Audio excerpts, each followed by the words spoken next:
Mr. Mahmoud Abdulbaqi joins me now. He is a board member of IPTC. Now, of course, you've been associated with this since the very beginning. Tell me how this has evolved over the years. Well, we started in 2005 here in Doha. So Doha is really our home for the Middle East. Since then, we've been going 1 year to the Far East and only 1 year back to the Middle East. The idea started with the Society of Petroleum Engineers, and then they worked with the national oil companies and the international oil companies and the service companies in the area, and based on that we decided on the format of the Middle East and the Far East to fill gaps that were existing in the conference and exhibition agendas in those areas at the time. And since then, we've been in Doha here. It's, as I said, it's our home in the Middle East.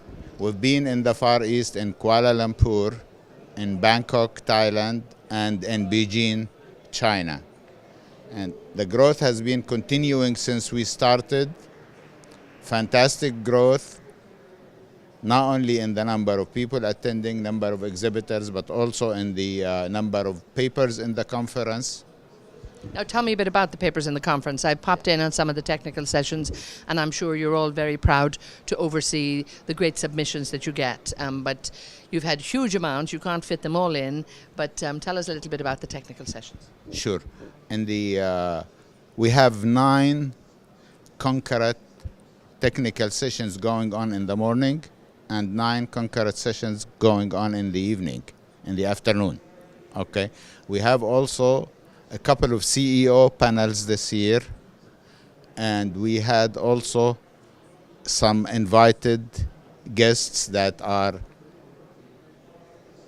experts in their field under the theme Ask the Expert, you know. And the paper that we are accepting in this conference is about half of the papers that were submitted to us. They're all good papers, but you can fit so much based on the number of days and the number of halls available to us and the audience. We don't want to end up with 4 people in one session and 2 people in the other. Now, I mean, and I think all of them have been very well attended and tremendous feedback. A lot of these, of course, focusing on technology too. Technology is the big driver. And again, that's where we're seeing incredible development and, you know, tremendous success in the technology. Well, the name of the conference says it. IPTC, International Petroleum Technology Conference. So technology is the driver. Technology as developed anywhere in the world.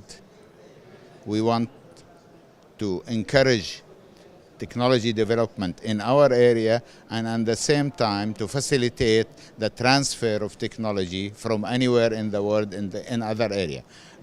The company that I'm speaking in their booth now, ARGAS, I'm their chairman of the board, and it's 100% technology company. It's a partnership between CGG of France and TAQA of Saudi Arabia.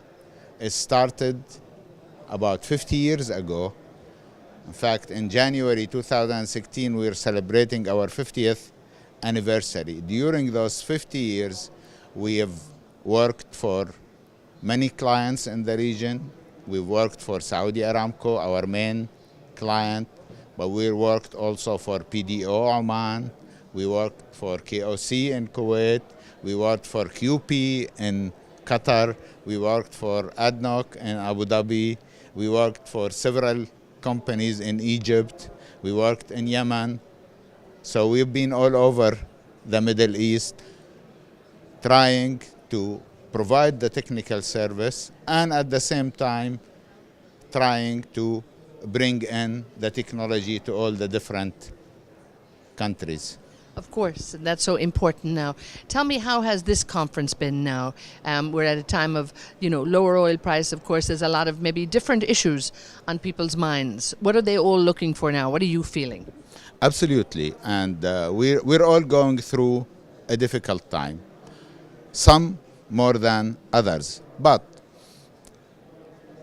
I was in the CEO panel, and this subject was high on the agenda. And in spite of the fact that we are going through this thing, we're very optimistic about the future. We as an industry, because, you know, I've been associated with the oil and gas business since 1971.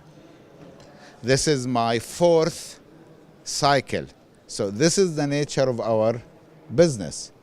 There's too much drama going on about this thing that some people feel I don't feel. And I was glad to hear that those CEOs on the panel don't see it either, because we weathered one cycle, we'll weather the other one.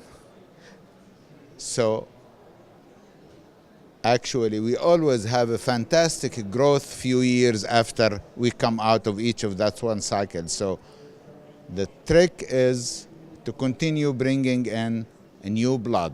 Don't stop hiring. I know some companies will stop hiring completely, some companies will release people, but the trick is to continue bringing in new blood, continue to develop your technology, because it will come in extremely handy and profitable at the end of the cycle when we start our curve up.